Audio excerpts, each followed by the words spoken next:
I thought it was just a family trip. Then my son surprised me. We've all had those moments when life seems so predictable, almost boring, and you start thinking you figured it all out. For years, I kept thinking that my relationship with my son Lucas was set in stone. We were close, sure, but you know how it is after a certain age, you just settle into a rhythm. We'd have our chats, our dinners, and everything felt pretty normal. But that trip, the one I thought would be just another weekend getaway, turned out to be the moment that changed everything. I'll admit I wasn't excited about it at first. My friends had been raving about family trips for ages. It's a chance to reconnect, they'd say. I was skeptical. My husband, God bless him, had passed away a few years ago, and I hadn't traveled much since then. The idea of spending time with Lucas, now in his 30s, felt more like a routine than a rejuvenating escape. He was a good son, but he was also a man with his own life. It had been a while since we had spent time together like we did when he was younger. But when Lucas suggested we go on a little trip to the mountains, I couldn't resist. "It'll be good for you, Mom," he said, his voice soft with that caring tone only he had. And there it was. The part of me that always put others first, the part that never wanted to disappoint, agreed before I could even think it through. So we packed our bags. The weekend trip was to a cabin in the mountains, just the two of us. It was the kind of place you could lose yourself in, far enough away from the noise of everyday life, but close enough to remind you of what you'd left behind. The cabin was rustic but charming, tucked into the side of a mountain, with large windows that gave a stunning view of the valley below. When we arrived, the sun was setting, casting a golden glow across the landscape. The crisp air felt refreshing as we stepped out of the car. Lucas had taken care of the details, booking the cabin, making sure we had everything we needed. I was grateful for his thoughtfulness. He always seemed to know what I needed before I did. We unpacked our bags and settled in. The silence of the mountains was soothing, but I couldn't help but feel a little awkward. It had been so long since it was just Lucas and me with no distractions, no daily routine, just time to talk or sit in the quiet together. I didn't know what to expect. That night we ate dinner by the fire. The warmth of the flames and the scent of the wood burning filled the room. We talked about everything and nothing. Family life, old memories. Lucas asked about my favorite trips I had taken with his father before he passed. I told him about our honeymoon in Paris, how we had wandered through the streets, laughing about silly things, feeling young and carefree. Lucas listened attentively, nodding as I spoke, and for a moment it felt like we were back in those days when he was little, sitting around the table with the three of us. But then in the quiet after dinner, something shifted. Lucas cleared his throat, a small nervous sound. I looked up from my cup of tea, raising an eyebrow. "You know, Mom, there's something I've been wanting to tell you," he said, his voice a little hesitant. I set my cup down, my curiosity piqued. I'd heard that tone before. "What's on your mind, Lucas?" He shifted in his chair, his fingers tapping the side of his mug as if gathering his thoughts. "It's about us, our relationship, I mean." I frowned slightly, unsure of where this was going. "What do you mean?" Lucas hesitated again before speaking. "I've been thinking a lot about how we've been, since Dad passed. How things kind of settled into a routine. I think we both got comfortable with that. But I don't want us to miss out on the chance to really reconnect. I've noticed that we don't really talk about the deeper things, about what's really going on in our lives. And I think we should. I think we need to." I was taken aback. My son had always been someone I could rely on, but I never realized he had been carrying this feeling. His words hung in the air, and for a moment I didn't know what to say. I looked at him, my eyes softening. There was something vulnerable in his expression, something I hadn't seen in a long time. I felt a rush of emotion, love, regret, and a little sadness. "I didn't realize you felt that way," I said quietly. "I'm sorry, Lucas. I know I've been caught up in my own grief. Didn't mean to distance myself from you." Lucas smiled, a little more at ease now. "It's not about blame, Mom. We just haven't talked like we used to. I missed that." I smiled back, feeling a wave of warmth spread through me. He was right. We hadn't really talked about things that mattered in a long time. Our conversations had become more about the mundane, about the day-to-day. We'd both been trying to fill the empty spaces left by his father in different ways, but we hadn't truly connected in a long time. And in that moment, sitting by the fire, I realized that this trip wasn't just a family getaway. It was a chance to rediscover something precious, something I hadn't even realized I had lost. As the night went on, we talked about all the things we hadn't said. We laughed, we cried, and we shared the things that had been buried deep inside us. There was something healing about it, something that made me feel lighter, as though a weight I hadn't even known I was carrying had finally been lifted. I thought this trip was just going to be a simple family getaway, but it turned into something far more meaningful. It was the beginning of something new, something I hadn't expected but desperately needed. As the days passed in the cabin, Lucas and I found ourselves settling into a new rhythm. The silence that had once been so heavy between us was now filled with conversations, small talks, deep discussions, and moments of reflection. It was like peeling back layers of a relationship I thought I had known inside out, only to discover there was so much more beneath the surface. The morning started slow with cups of coffee shared over the breakfast table, watching the fog roll down the mountainside. We would sit in companionable silence, and then without fail, Lucas would ask me a question that made me pause and think about life, about memories, about my own fears and hopes. "Mom," he said one morning, his voice calm but serious, "what's something you've always wanted to do but never did?" I had to think for a moment. At 57, I felt like I'd done most of what I'd set out to do. Travel, raise a family, build a life. But when I really dug deep, I realized there was still a part of me that had dreams I'd tucked away. I always wanted to take a painting class, I said finally, the words feeling strange as they left my mouth. But I never got around to it. Lucas raised an eyebrow, clearly intrigued. Why not? Well, I hesitated. Life just got in the way. There was always something else to focus on. Work, family, the house. I never felt like I had time for things just for me. That's sad, he said softly. You should have done it. His words hit me harder than I expected. The sadness in his voice wasn't just about my unfulfilled dream. It was about something deeper, something I hadn't really seen before.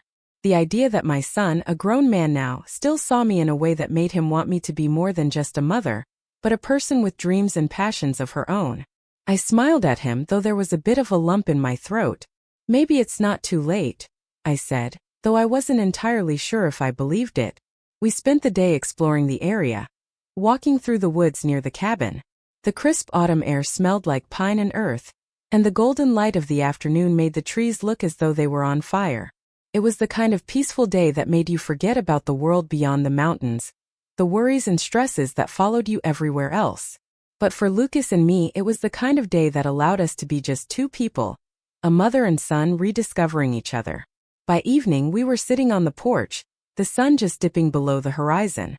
Lucas had brought out a bottle of wine, and we sipped it slowly, savoring the moment. I couldn't remember the last time I'd felt so calm, so at peace with my own thoughts and feelings. You know, Lucas began, breaking the silence. I've been thinking a lot about what you said last night, about how we haven't really talked like this in a while. I turned toward him, intrigued.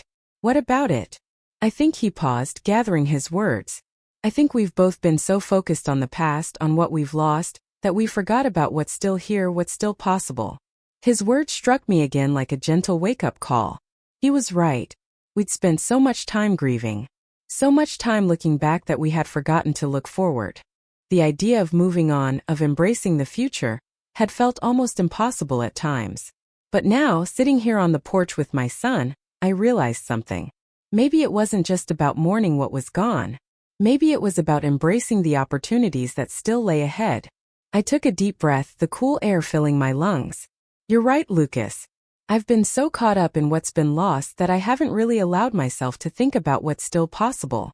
Maybe it's time for me to start thinking about the future. We fell into a comfortable silence again, and I felt a new kind of connection forming between us. It wasn't just the mother-son bond that had always been there. It was something deeper, something more mature. We were both learning how to move forward, how to embrace the unknowns of life, even when it seemed scary or uncertain. That night after dinner, we sat by the fire again. The crackling of the wood was the only sound in the cabin, and it felt intimate, like the world had shrunk to just the two of us in this small, quiet space. I looked at Lucas, the firelight casting shadows across his face. I'm glad we came here, I said softly. This trip, it's more than I expected. It's giving me a chance to think, to reflect on things I've been avoiding for a long time. Lucas smiled, and for the first time in a while I saw him not just as my son, but as a man, someone who had his own life, his own experiences, and who had something to teach me. I'm glad to, Mom. I think we both needed this, a chance to remember who we are outside of everything that's happened to just be us. It was a simple statement, but it held so much truth. In that moment, I realized that this trip wasn't just about reconnecting. It was about rediscovering who we were, both as individuals and as family. And as the fire flickered low and the night stretched out around us, I felt a shift within myself. I wasn't the same person who had come up here a few days ago, and neither was Lucas. We were different, yes, but in the best possible way.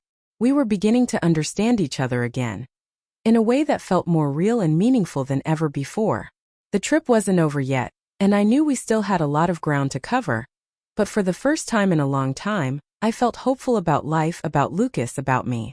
As the days passed, our time in the cabin began to feel like a dream. It was as if the outside world didn't exist, and we were suspended in a moment where nothing mattered except the two of us. Lucas and I continued to talk about everything about nothing. And the more we spoke, the more I realized how much I had missed these deep, meaningful conversations with him. We spent one afternoon walking to a nearby lake, the path winding through trees and over streams. The sun was higher now and the sky was clear, a perfect blue canvas above us. We stopped by the water's edge, the gentle ripples reflecting the surrounding mountains like a mirror. For a while we just stood there, taking it all in, enjoying the quiet and the peace. You know, Lucas said after a while, breaking the silence, I've been thinking about what you said the other night about how you never took that painting class. I raised an eyebrow. Oh, and what about it? I think you should do it, he said with a smile. I mean, why not? You've got nothing to lose, right?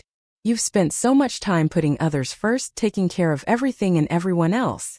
You deserve to do something just for you. I felt a lump form in my throat at his words. It was the kind of thing I'd always wanted to hear, but never thought I'd actually hear from him. I'd always known he was a good son, but in that moment I realized just how much he understood me, how much he wanted me to be happy. You really think I should? I asked, my voice barely a whisper. He nodded. Absolutely. I think it'd be good for you. You've always had a creative side, and I've seen you sketching sometimes. I don't think you've given yourself enough credit for it. I smiled softly, feeling a warmth spread through me. Maybe you're right. Lucas stepped closer, his eyes reflecting the same sincerity in his voice. I'm serious, Mom. If you want to start painting, do it. I'll help however I can. I think it'll be good for you. I felt an overwhelming sense of gratitude for him in that moment. He wasn't just my son. He was someone who cared about me as a person, someone who wanted me to be more than just a mother. And it was that realization that finally broke down the walls I'd built around myself after his father's passing.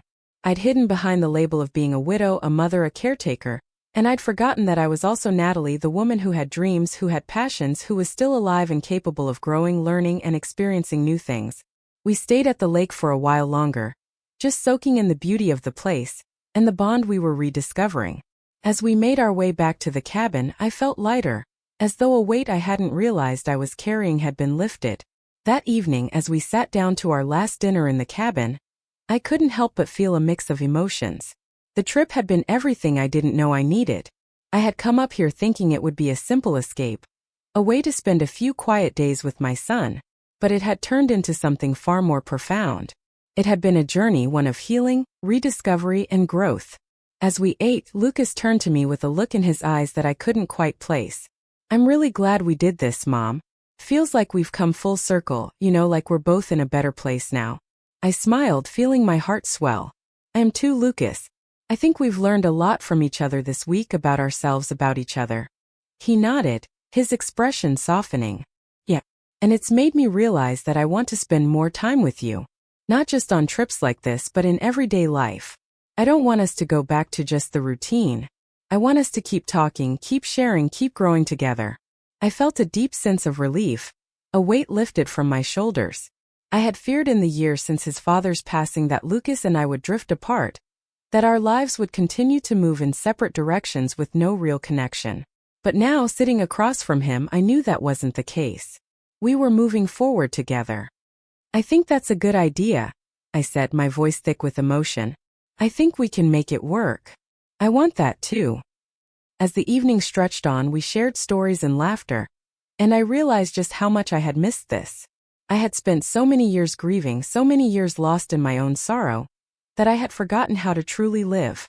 But now, with Lucas beside me, I was starting to remember what it meant to embrace life again. The trip wasn't just about reconnecting with Lucas. It was about reconnecting with myself, with the parts of me I had forgotten or abandoned in the wake of grief. It was about learning to live fully again, to find joy in the present, and to look forward to the future with hope. As we packed up to leave the next morning, I felt the sense of peace settle over me. I didn't know what the future held, but I knew one thing for sure. I wasn't alone.